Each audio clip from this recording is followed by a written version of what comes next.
Good morning, ladies and gentlemen. I'm meadsyreplays. Welcome back to the channel. Now, in today's video, we are going to look at this tier 7 tank. Now, the name is, of course, the Super Hellcat. But does the name tell the truth? Does the name tell the truth? Is it a Super Hellcat? Now, we do have a tier 6 Hellcat in the game, which is absolutely fantastic. So does the Super Hellcat live up to its name? Now, I personally absolutely love this tank, and I think it definitely does live up to its name.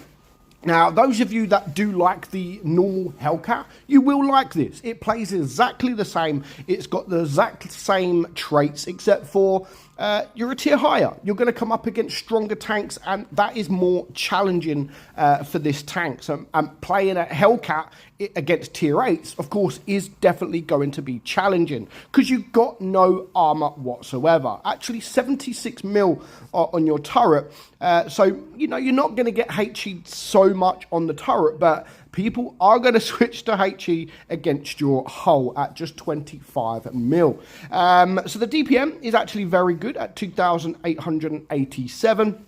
That is actually with running the rammer. So you can run this with calibrated shells. Me personally, I just run it with the rammer. I haven't had any problems. Yes, I get a few bounces, but the bounces that I've had was my own fault, really. So the reload is just 5 seconds, 4.99, less than 5 seconds. And your penetration is 182 on your AP and 243 on your APCR, 45 on your HE. You have a 240 alpha gun, 205 on your APCR, and 320 on your on your HE. Your aim time is okay at 3 seconds, and your gun dispersion, it's not great at 0.26, but you know, it's okay. Because the aim time isn't the best, I mean, it's okay, and the gun dispersion isn't the best, you've got to kind of figure out how you're going to play this tank, because overall it is a tank destroyer, but me personally, I don't like playing this tank as a tank destroyer. There is some instance you have to, you know, if you're coming up against tier 8s, strong heavies, then yeah, you're going to have to play this as a tank destroyer for a certain period of the game. You've got 9 degrees of gun depression, which is very nice, and a top speed of 65 kilometers per hour, which again is also very nice. So the Super Hellcat Delta, as they do call it. And again, I really enjoy this tank. This is a tank that, you know, you go and play in tier, let me just fast forward, because this game is probably not the best games to show, because nothing really happens. But yeah, it is one of those tanks that I would go and play. I would go and play in tier 7, not just for the credits, because I'd like to have a little bit of fun, and this is a tank that you can have that little bit of fun in.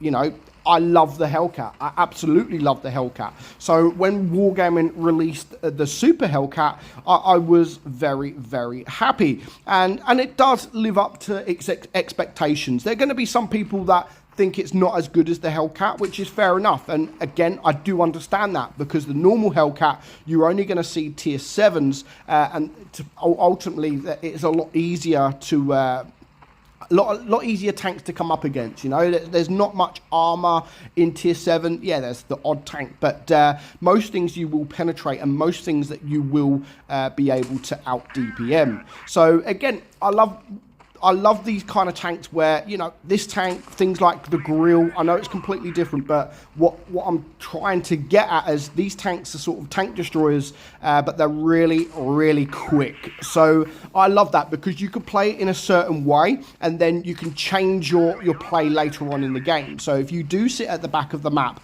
if you're coming up against tier 8s, you can farm because you have the DPM to farm, and then later on in the game, pretty much like I did here, really. Like, I'm sitting in a bush, getting some damage, and then later on in the game, I then make my move, and we can sort of do a bit more damage. Now, it's not going to be a proper damage farming tank. There is certain times where you'll definitely get sort of 2.5k damage.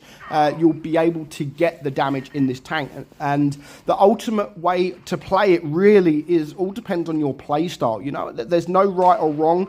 Should you play it at the back of the map? Should you play it front line? It really all depends on your play style. Now, definitely when I am top tier in this, I do play it more like a medium or a light tank. Like here, I've gone with this Chaffee. Now, I'm going to sit behind him because there are 3 tank destroyers, which I don't know where they are. And considering he's getting wrecked and he's about to die, I'm like, okay, you know what? Let's just clear this guy at least. If we can, and then let's just back up because that guy is absolutely dying. And then the Churchill gun carrier does get a shot off on me. I tried to get another blind shot because I know he is around there. And then I'm just going to be a little bit more patient because there is still another tank destroyer. We know where the Churchill is. We now know where the Hellcat is, but we're not sure on the other tank destroyer, which is the what is the other tank destroyer, the Super Hellcat. So we know where the Hellcat is, we know where the Churchill is, we don't know where the Super Hellcat is. So I'm just going to be a little bit more patient,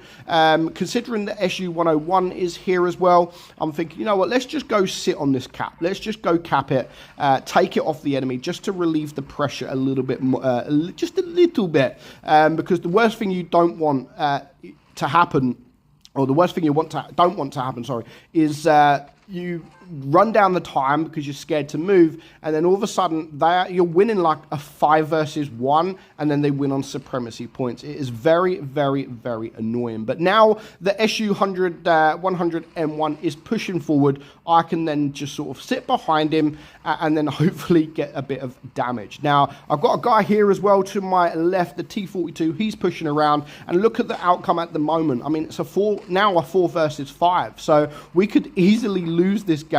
So I need to sort of pick my targets wisely, and here is the IS-2 shielded, perfect tank to get rid of because he can do a little bit of damage. And before you know it, it's a 3 versus 3, but at this point I've still got enough hit points. These guys are very low hit points. There goes that guy. The Hellcat is a 1-shot, and then we can sort of push forward, and we are going to spot the Super Hellcat, who's going to get a little bit of damage into me, but as soon as I can clear this Hellcat, no problem. It's a 3 versus 1, and we can just now kind of bully this guy. Me and this T-42 have enough DPM to deal with him. Even though we don't really have the hit points, we can easily deal with him. And again, it's not the best of damage, but you know, it's still a fun tank to play. And do I think it lives up to its name? Yes, I really do think the Super Hellcat lives up to its Super Hellcat name. Let me know what you think of the Super Hellcat in the description. Now, I get it's not going to be as good as the Hellcat because, again, it's the same thing except for it is a tier higher. So the Hellcat,